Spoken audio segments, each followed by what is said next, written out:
and welcome to Relentless Rock Ministries. Today we continue with our journey through the Gospel of Luke. Let's turn in our Bibles now to Luke chapter 1 verses 8 through 10. That's going to be Luke chapter 1 verses 8 through 10.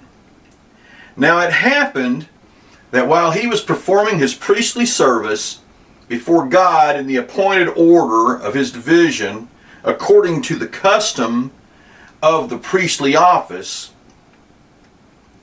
he was chosen by lot to enter the temple of the Lord and burn incense. And the whole multitude of the people were in prayer outside at the hour of the incense offering. In Zechariah's day, the priesthood had grown to include more than 10,000 priests. Almost 1,000 years earlier, King David had divided the entire priesthood into 24 family groups or courses. And Zechariah served in the course of Abijah, the 8th of the 24. The courses rotated their duties in the temple, and each course served in the temple for 1 week in the first half of the year and for another week in the second half of the year. So basically, they served in the temple 2 weeks out of the year. And in addition, all the courses reported to duty during the pilgrimage. So during the pilgrimage of Passover, everybody came in. It was basically all hands on deck, not only just for Passover, but for Pentecost and Tabernacles, which were the 3 high holidays. The courses rotated every Sabbath. The Mishnah, which is the oral word, records the daily functions and services of the temple.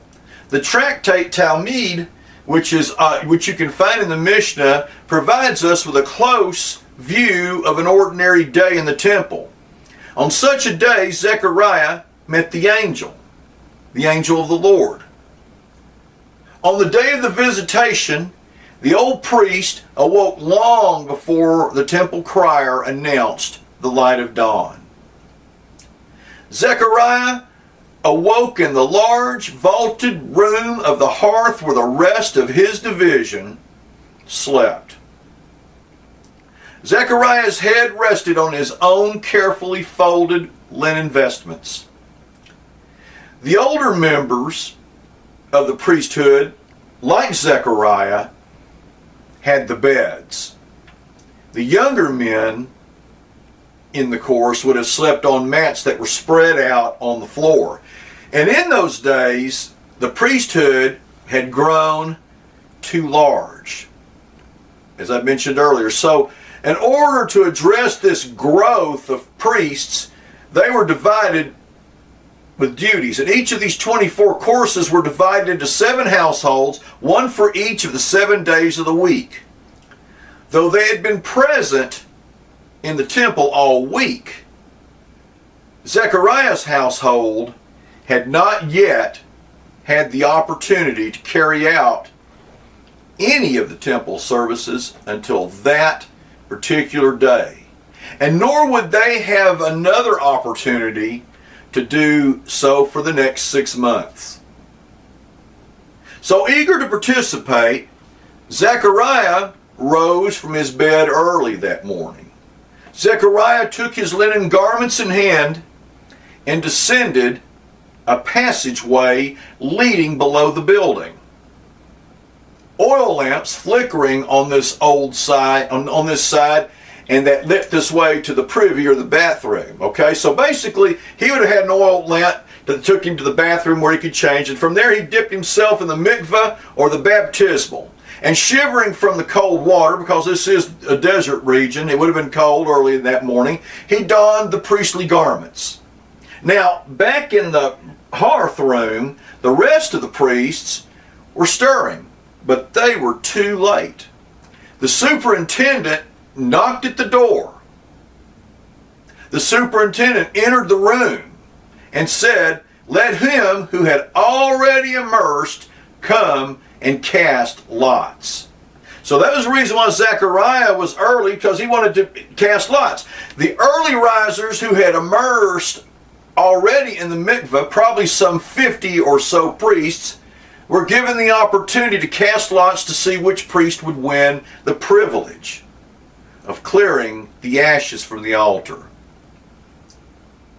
The lot did not fall to Zechariah. Let me just point that out.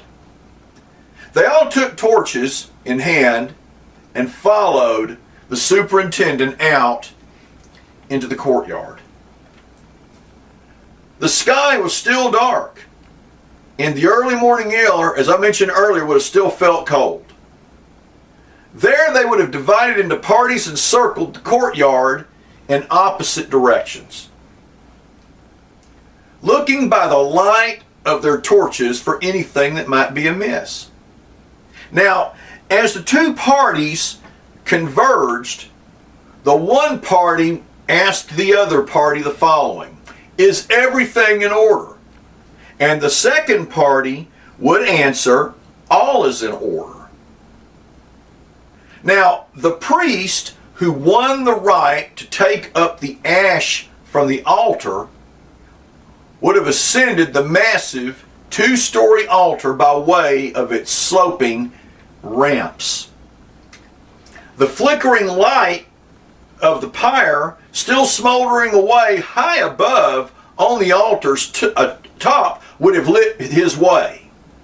And as he returned, the rest of the priests, including Zechariah, washed their hands and feet with cold water that was drawn from the bronze laver. With feet and hands now purified, they ascended the altar to stoke the fires with fresh wood and to tend to the remains of yesterday's sacrifices. They returned to the chamber of hewn stone where the superintendent met them again and said, "Come, let's cast lots to see who will slaughter the lamb, to see who will splash the blood, to see who will clean the incense altar, to see who will clean the menorah, to see who will carry the limbs of the lamb up to the top of the altar." So all the priests, they cast lots. None of these lots, however, fell to Zechariah. At this point in time, the temple crier shouted from the height of his watch post on the temple walls, "Daylight! The whole eastern horizon is lit." And the superintendent called back to him, "Is it lit all the way to Hebron?" And the crier would have responded, "The light is lit to Hebron." Now, though the sacrificial lamb had already been checked, the priests hastily inspected the sacrificial lamb once again for any disqualifying blemish that might have appeared or been overlooked. Those chosen by lot to do so, to examine the lamb, brought the lamb to the stocks north of the altar. And those who had won the lots to clean the incense altar and the menorah took the keys to the sanctuary and opened the great gates. And I should note the hinges creaked, would have creaked, as the massive gates turned on them. The priest designated by lot slaughtered the sacrificial lamb. The slaughterer slaughtered. The one privileged to receive the blood received the blood in a golden basin, carried it to the altar, and splashed it against the wall, the corners, and down the sides. Those chosen by lot to flay the animal flayed it, and those chosen to carry the pieces to the altar carried them to the altar before joining Zechariah and the other unlucky priests who had not won the lotteries. Now I should note that by the first light of morning they prepared for offering up the sacrifice by reciting the 10 Commandments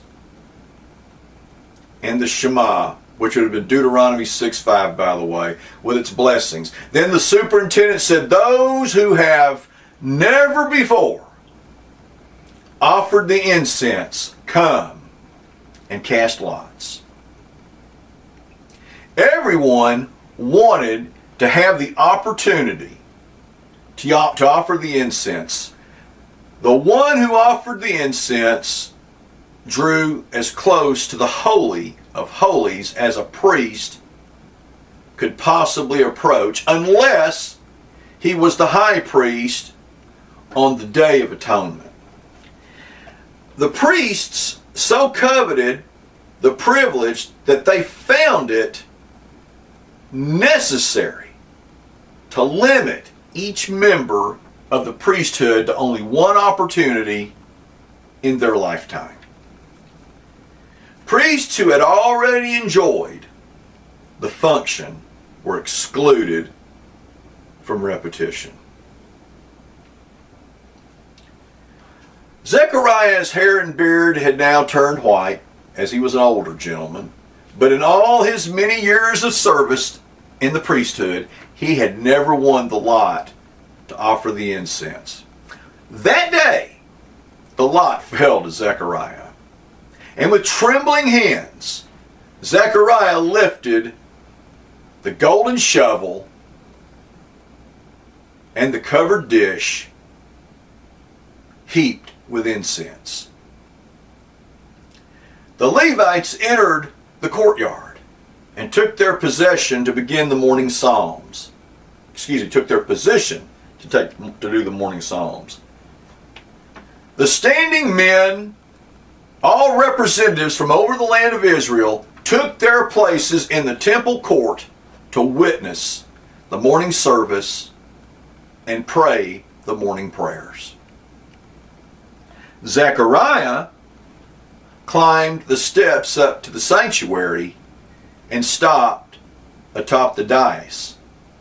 He stood silently before the open doors of God's house, shovel and censer in hand, until the priests preparing the incense altar and tending to the lamps of the menorah emerged. Now as the sun rose higher, a third priest entered the sanctuary with hot, burning cinders from the outer altar and placed them on the incense altar. Now, when he came out, Zechariah handed him the dish of incense, removed the cover, and filled the shovel with the fine powder. Be careful not to place it in the coals or on the coals directly in front of you, lest you get burned, the priests warned him. Zechariah nodded. The superintendent called out to him, "Offer the incense." Zechariah passed through the great open gates and into the empty sanctuary to do his duties.